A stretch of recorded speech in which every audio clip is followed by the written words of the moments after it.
Hello everyone, my name is Aaron and this is the Game Day Hour. Welcome back to another episode of mine, and in today's episode we're going to be taking a look at week 2 of college football, both to see the rankings that came after week 1 and the big matchups coming up for week 2. Now if you're wondering why I'm not talking very loud, I'm out in the pavilion right now and there are some people around, so I tend to stay quiet when I do this stuff. But I got my microphone right, and basically what we're doing is we're going to first go through the top 25 and see who moved up, who moved down, who didn't move at all, who dropped out, and who made big jumps. And then we're going to look at 7 college football games this week, with the best one being at the end. So without further ado, let's get started.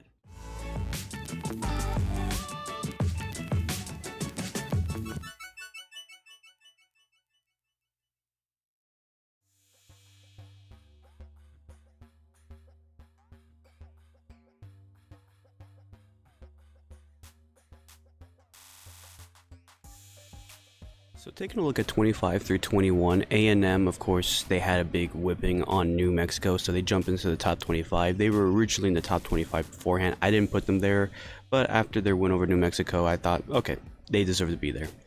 Tulane, they rolled 37-17. It wasn't a huge win, but it was a good win, and they get to move up after a few teams drop above them. For UCF, of course, they're not in the top 25 of the ESPN's top 25, but 56-6 over Kent State, that's a whipping, and they were in it before. They're going to stay there. No movement from them. And Duke is the biggest name here with an incredible 28-7 win over former number 9 Clemson. They jump into the top 25 at number 22. They looked great. They didn't look that excellent, but they capitalized on big mistakes by Clemson. Everything you need to do in order to win a big ball game.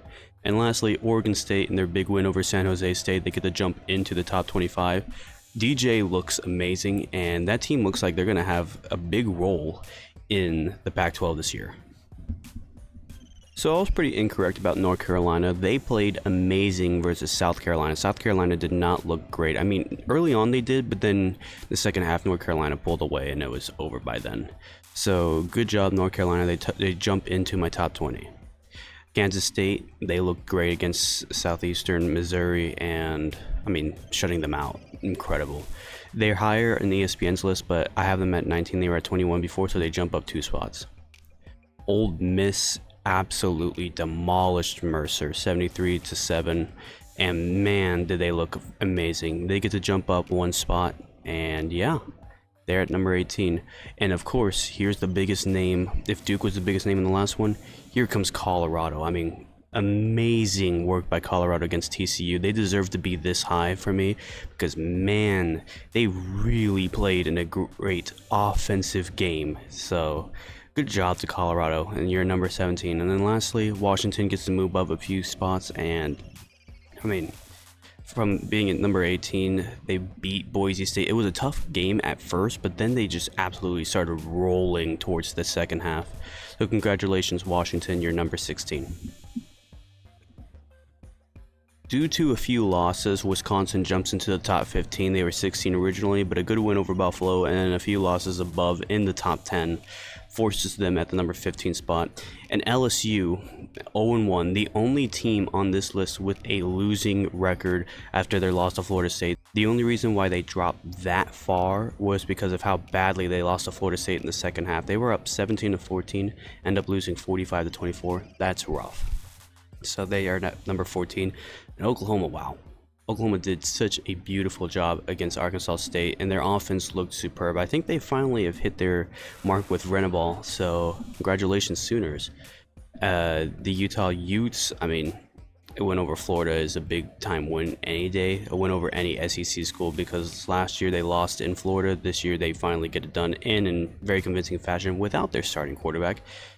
And then Oregon. Dear God, 81-7. I would have jumped them up higher, but there were teams above them that won just as convincingly.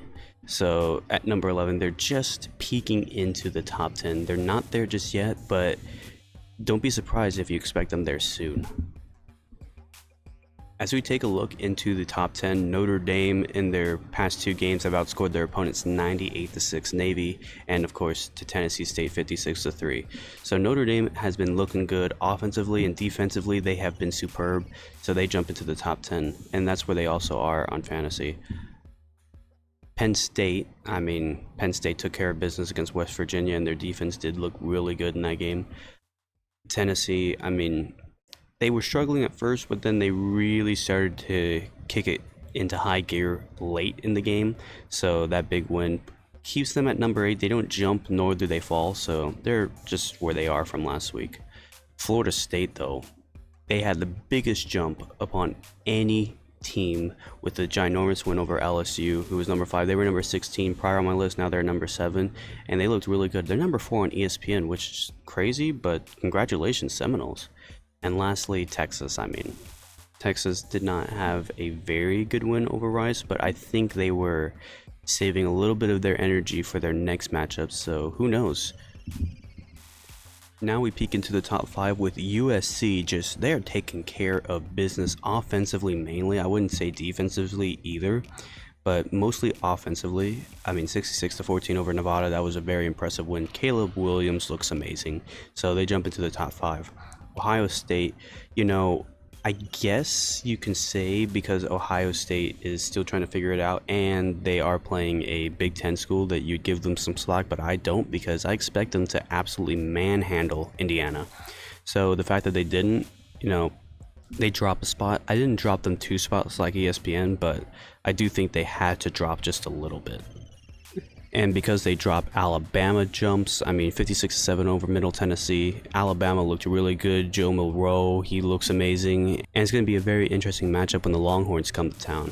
That's where you'll see if Alabama's truly worth it or not. Michigan, take care of business without Coach Harbaugh, 30-3 over Eastern Carolina, so they looked pretty good. And of course, Georgia, they looked amazing, 48-7 over UT Martin. Seems to be no slowing down from that Georgia offense. And that rounds up our top 25. Now, let's get to the predictions of this week.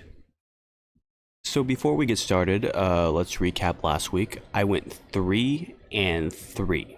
I didn't do very well. Florida State was my biggest gem, with wins with Utah and Penn State were nice. But with Colorado's upset, Duke's upset, and North Carolina's win over South Carolina, I ended up not getting that great of a record. I only went 3-3, and you know what? That's okay. I feel a little more confident with this week. So let's get started. Finally, I get to look over my Irish this week, as number 10 Notre Dame goes to North Carolina State. North Carolina State did not look too bad against UConn, but it is UConn, and you expect to win those games big. One thing about North Carolina State is that they are a very low-key team. They generally do pretty good in big matchups like this, at least stay pretty close. So it's going to be a close matchup at first, but overall I think Notre Dame is going to win this one. I don't see a plausible reason why to pick against them, so we're going with the Irish. And here is one of our few dual ranked matchups. Number 18 Ole Miss and number 24 Tulane. Tulane looked good. Ole Miss looked great. Tulane is not the same team as they were last year, and I think because of that they're going to struggle a bit. I think Ole Miss is going to win in a close one. I think it's going to be a pretty high scoring game, but Ole Miss is going to pull away pretty late. That's my prediction. The rematch is on. Texas A&M, ranked 25th in the nation, versus the U in Miami. So last year in College Station, Texas A&M took care of business, and Miami looks a little bit better. They look like they're re-energized in a way, but I still think that the Aggies are going to take care of business and beat the Hurricanes. Next up, we have Appalachian State at number 20, North Carolina, and on paper, a lot of people don't really know just how good Appalachian State is. When it comes to these big games, these teams play amazing. But even with that, it's going to be a pretty close game. I still think that North Carolina is going to win. Ignore the dog barking in the background, by the way. North Carolina, I believe, gets the W. They looked great against South Carolina, so I think it's going to be a high-scoring, close game, but I will lean with the Tar Heels.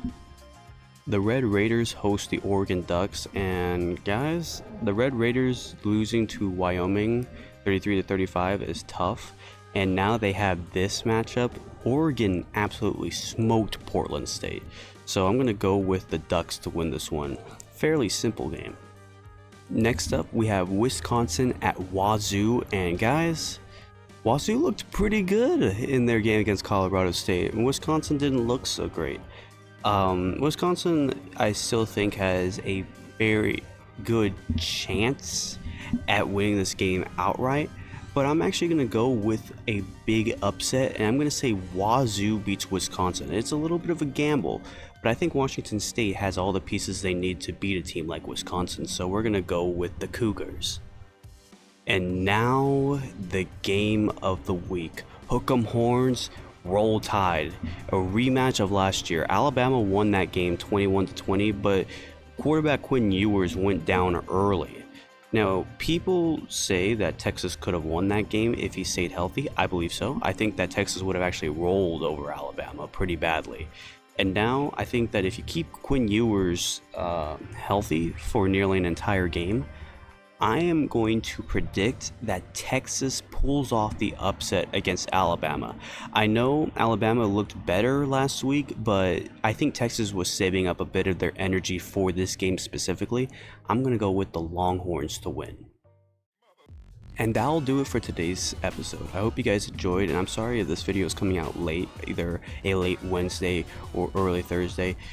Being Labor Day week and having to wait for that Clemson-Duke game was really tough, and I have to make all the artwork and stuff, so I had to wait very long. In future episodes, I don't think you'll have to wait long to see the college football episodes, so look forward to that. Anyways, that'll do it for me. So go follow me on Facebook, Twitter, Instagram, and TikTok.